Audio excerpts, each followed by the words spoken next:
I always thought about stars and universe, and I questioned myself a lot about how life would be outside of the Earth. And that was influenced a lot by my father, who was a meteorologist. And I remember ever being small and since a young age being really fascinated. So I wanted to be an astronaut for quite a long time. But at the same time, I really enjoyed the ocean since I was very small. So I think I always had this love between the ocean and the space. And I kept growing up with this love constantly. And so finally, I think by the time I chose to become an oceanographer, as far as I realized, there were a field called satellite oceanography. I was really fascinated by it. And so I think in some way, I made the two fields of expertise went combined in one way. Well, both space and ocean are remote. It's very complicated to take some measurements in the ocean as well as in the space. So you need some robust instrumentation. You need, for example, use the same Titanic material that you use to space exploration. So it's difficult until today. We still have a lot to discover in terms of deep ocean.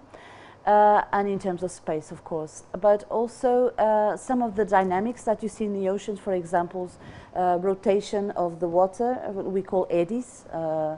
You can see the same eddies in space, in planets. There are very well-known eddies in space. So it's something that at the same time is different, but at the same time you have a lot of similarities, I think. Usually the people work with satellite oceanography, they specialize in different fields. In my case, I work more with what we call ocean color. That's what we're seeing right here. This is an image where we use a visible range of electromagnetic radiation, and we try to derive some property of the ocean. For example, in this case, we're looking at chlorophyll A, which is a proxy for phytoplancton biomass, that means from microorganisms. So whenever I have like red colors, it means you have a lot of chlorophyll in the water, and that means they are more rich waters. So it's one way we use to try to understand where the waters are rich. That's important even, for example, for fisheries, but also for our research. But we also use data from, for example, sea surface temperature, and that's important to understand a little bit about the thermal properties in the ocean, and this information is very important, for example, for climate change studies, for understanding the main currents. We also use altimetry data for mean currents, for example. And salinity, now it's a new actually satellite that is very recent, and that is providing some information about salinity. And so all of these informations are actually nowadays they're very commonly used if you work with oceanography, because the satellites can provide a very, very good coverage of the ocean, which would be very difficult by using traditional ships. Although we need them still today, but it's very expensive.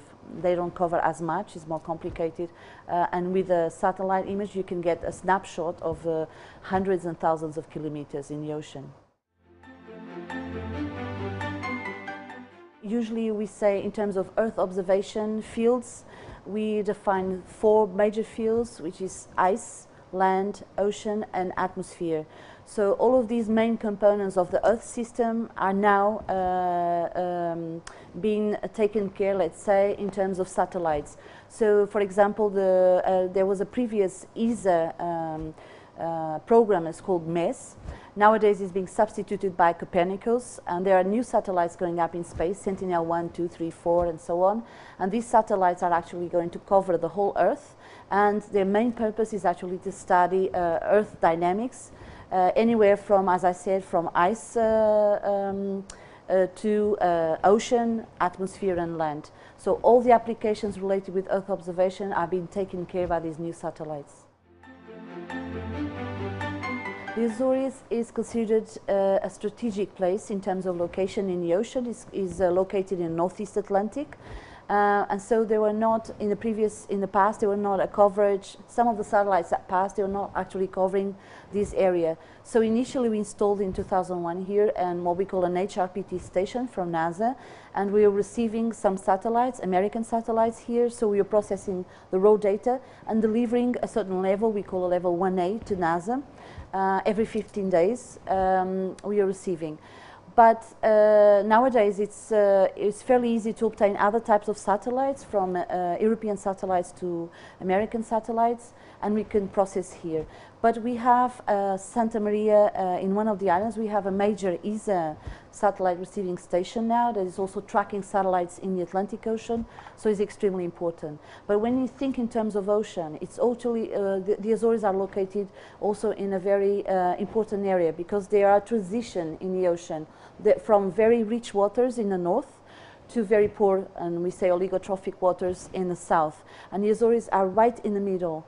They're also the northern boundary of what we call the subtropical gyre. So we have the influence from major ocean currents here, from the Gulf Stream to the Azores current to the south, North Atlantic current, and so it's a place where everything happens. We have very regular topography, but we have quite a large number of seamounts here, which are very important also, from hydrothermal vents. So we have they are volcanic islands, and they are active, and also on the deep floor. Ocean floor. So in terms of, for biodiversity studies, in terms of dynamics, ocean dynamics and circulation, is definitely what we consider a hotspot in the Atlantic. The girls are usually very good in sciences. My experience working with girls, they endure sometimes a lot more hardships, for example, from a cruise. I'll say some of the best people I had in the ocean, they were girls, so I think they don't have anything to prove, but basically they have to be stubborn. I don't think to be in science you need to be extremely intelligent, but you need to be stubborn. You need to feel the passion, and I would say that's the same for the girls and the men. But if a girl experiences some traumatic effect because of being a girl or because not being considered, I would just say don't think about it and just keep going on, because you are good. And so I think they shouldn't give up just because they experience some obstacles. But as I said, I think nowadays it's getting better and better. But still, you experience sometimes this discrimination. And I would say just be strong, keep going on, because you're going to get someplace. And the most important for me is that if you really love it and if you love science, then you're going to do it.